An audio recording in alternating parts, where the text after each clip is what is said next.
All right. So the system is exposed. Yes, sir. When he gets to the wilderness. It worked at first.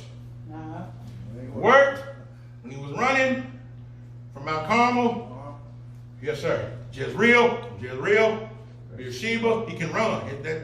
And we become addicted to running because running provides a result. But not only does the text inform us that the system that Elijah uses is exposed, but there's also a word in there about how, number 2, Elijah's setting is examined. Bro, that's my whole entire soul. Look at the text. Verse number 4 of 1 Kings chapter 19, where the setting is examined here. The text says, Elijah went a day's journey into the wilderness. Here it is. Here's the setting. And he came and sat down under a juniper tree. I think one translation says a broom tree. But look at somebody one time say, examine your setting. Examine your setting. So watch what happens. When Elijah finishes running, he faces a circumstance that challenges his choice of behaviors. The text gives us the information that once he faces the wilderness, he's only been in a day. So what he has to do is have his posture updated. This is good. His posture has to be updated. Okay. All right. Because what does he do? It says the text, because he comes and sits down. Okay. All right, let's begin here. Elijah makes an adjustment when faced with the notion that the method he's utilized prior to this place may not work in this place. All right. So when he comes and sits, it's not verbal, it's not vocalized. But what Elijah does when he sits is he has subliminally acknowledged at this point that he needs to make an adjustment. Right. Now, one of the difficulties of making this adjustment, sitting when I've become accustomed to running, is that everything seems slower. And if everything seems slower, it may appear to me that I'm not getting the things done that need to be done. Right. I'm preaching. Not only does everything seem slower when I'm sitting, sitting can serve as a source of restless aggravation, especially if I don't like where I'm sitting or how long I've been sitting there. It's one thing to sit in a place where the climate is comfortable and the conditions are favorable and the companions are charitable and the compensation is equitable and the challenge is feasible. But when you find yourself in a desert and you've been used to running to avoid facing whatever the problem was that was keeping you up at night, whether it was running from your fears, your failure, your fights, your flaws, the desert will prompt you to adjust how you've chosen to confront problems. That's right. Because the desert has the penchant, the desert has the tendency of prompting you to be realistic. Not just about where you are, but how it is that you got there. That's right. So it only requires one day in the desert for Elijah to have his posture updated. But the text also takes the time to mention that the place is notated. Why? Because he comes and sits, that's the posture. Yes, sir. And he sits under a juniper tree. Yes, sir. Now you don't think that's important, but it is. Every word in the Word of God, every word in the Word of God is positioned for our prosperity and our betterment. Look at the text. He sits under the juniper tree. Let me shout juniper tree. Juniper tree. It's significant in that the juniper tree, I didn't know this, I had to research it. The juniper tree has been a symbol that's associated with the female counterpart of Baal.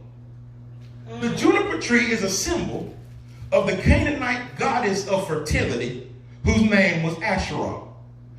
Okay, in ecology, juniper trees are interesting in that one characteristic they possess is that they have plenty of seeds and plenty of spores, but can't bear any fruit. In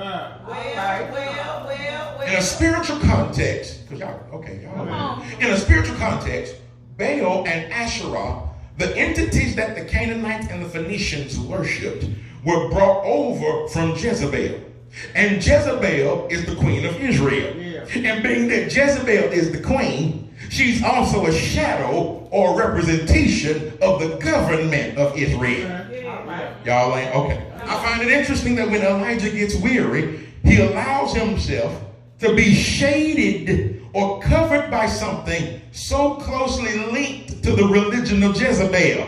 All right. Interesting that he allows himself to be covered by a symbol of the very thing he opposes. And watch the timing. It's ironic to me that the moment he starts sitting under the juniper tree is the very moment he starts sounding schizophrenic. I'm pretty better y'all saying that, man. Let's all agree. I'm going to stand on it today. Let's all agree that it's impulsive for people to stop running once fatigue hits them. Once they get tired, it's in our nature to stop and attempt some rest after prolonged exertion or effort or exercise. It makes sense to stop and get a second wind after you've been struggling for an extended amount of time. But it's dangerous. Don't miss this, y'all. It's dangerous when you become so weary and so worn out and so worn down that you'll allow just anything to cover you. Particularly in sensitive times like these. I hope I'm saying it right so you can catch it. There's a principality that's hovering over our nation that it declares it demonic to be dark skinned. And inclusive of that, the enemy has set his sights upon us and is using the crosshair of government to attempt to take out black and brown people. The murder of Ahmaud Arbery shows us that there's something wrong with jogging while black. The murder of George Floyd in Minneapolis, Minnesota indicates that there's something wrong with trying to buy cigarillos while black. Both of them shows us that there's something wrong with living in an apartment while you're black. Atiana Jefferson in Fort Worth, Texas shows that there's something wrong with living in a house minding your own business while you're black. Anthony Edwards and Jerry Isham let us know that it's a problem if we attempt to buy nice houses in nice neighborhoods while we black. Breonna Taylor was a certified EMT in Louisville, Kentucky on her way home from work, but was shot and killed in her own house because police reported that her home looked suspicious, when the truth of it was that the criminal they had already been looking for, they already caught him 10 miles away for the same crime they say they invaded Breonna Taylor's house for. And my question is, why in the hell should we be content to sit under the juniper tree of these yet to be United States of America? The notion that keeps screaming, I ain't pre y'all, okay, y'all scared that somebody gonna see you, it's all right. The notion that keeps screaming from us, from the page in the text, is that we can benefit from Elijah's experience because we're living, listen to me, because I told you it's gonna be tight, but it's gonna be tough today. We're gonna still walk out and we're gonna still sing Kumbaya when we get finished. We're living in a Jezebelite government now, a government that relies upon fear and propaganda to either bribe or bridle the prophetic voice. We're living in a Jezebelite type of government where instead of the government sending messengers to threaten those trying to walk in righteousness, the government will get on Twitter and post ridiculous messages and expect our nation to be taken seriously. We're living in a Jezebelite type of government where the president will invite false or flatulent prophets to have a seat at the table when that's really all his administration has to offer you. People of God, we've been sitting down under symbols that while we may completely be aware of it, yes, they were symbols associated with the enemy. Y'all didn't know it. We've been sitting under the juniper tree of the Constitution waiting for it to support us when we're still considered 3/5 of a human being. We're sitting under the juniper tree, yes sir, of the government, the badge promise to protect and to serve.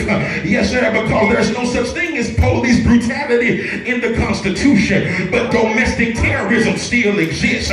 We've been sitting under the juniper tree of the American flag, red, white, and blue, when this nation is still divided by color. We've been sitting under the juniper tree, yes sir, of corrupt and convoluted corporation who are content to take your money in your face, but still will call you a nigga behind your back. Y'all ain't saying nothing to me in here. Elijah's problem was not that, see, that's all right, I ain't got to call that. Elijah's problem was not that he was weary. He'd been running a long time, and the expected result was for him to be weary. Yes, sir, you got to take a rest after you've been running for so long. But just because I'm tired, just because I'm worn down, just because I'm weary, doesn't mean that I will just settle for sitting under anything.